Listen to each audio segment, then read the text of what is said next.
চারপাশে এত ভেজালের ভিড়ে খাঁটি খেজুরের গুড় পাওয়াটাই মুশকিল। তো আমরা চিন্তা করেছি এবার আমাদের বাড়িতে 2টা খেজুর গাছ আছে, তো সেই গাছ 2টা থেকে রস সংগ্রহ করবে এবং সেই রস দিয়ে খেজুরের গুড় তৈরি করবে ইনশাল্লাহ।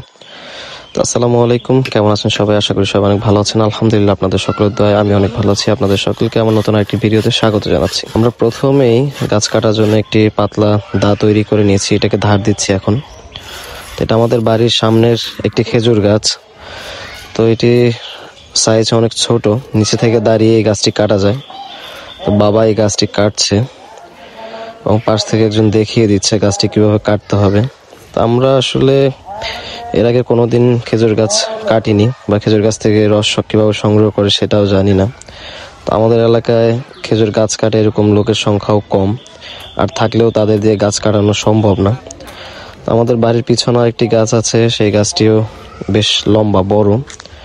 তো আমাদের পাশের বাড়ির এক ছোট ভাইকে বলাতে ও গাছটি কেটে দিচ্ছে। তো এটা হচ্ছে প্রথম পর্যায়ে যে গাছটির যে ডালপালা আছে সেগুলো ছাড়িয়ে নিতে হবে এবং পাতলা করে কেটে নিতে হবে। এরপরে দ্বিতীয় স্টেপে এটাকে আবার কাটতে হবে 3-4 দিন পরে বা 5 দিন পরে শুকানোর পরে। তো এর পরের দিন আমি উঠেছি, 4 দিন পরে গাছটি শুকানোর পরে আবার কাটছি।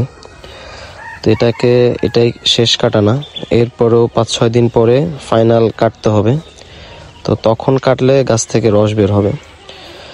তো এটা হচ্ছে আমাদের বাড়ির একদম পিছনের অংশের, গাছটির আকার অনেক বড়। তা আমি সাহস করে উঠেছি, দেখা যাক কাটতে পারি কিনা। তো এবার এটার রস নামাবো এবং খেজুরের গুঁড়ো তৈরি করব সেই রস দিয়ে। সেই সম্পূর্ণ ভিডিও আপনাদের সাথে শেয়ার করবো ইনশাল্লাহ। আসলে অনেক ভালো লাগে যে গ্রামে থাকলে একদম ফ্রেশ জিনিস খাওয়া যায়। অনেক ক্ষেত্রে হাতে অনেক টাকা থাকলেও দেখা যায় এরকম ফ্রেশ খাবার পাওয়া যায় না। তো আমরা চেষ্টা করছি একদম অথেন্টিক গুড় তৈরি করার জন্য। গাছটা মাটি থেকে বেশ অনেক খানিকটাই উপরে। তো এর আগে পায়ের নিচে একটি বাঁশ বেঁধে রেখে এসেছিল ছোট ভাই, তো আমিও সাহস করে উঠেছি, দেখতেই পাচ্ছেন অনেক উঁচুতে। তো এটাও ওইরকম বাবা যেটা ছোট গাছটা যেরকম করেছে এটাও ওইরকম করবে ইনশাল্লাহ। তো সম্পূর্ণ ভিডিও দেখার জন্য অসংখ্য ধন্যবাদ। সবাই ভালো থাকবেন, সুস্থ থাকবেন। আসসালামু আলাইকুম।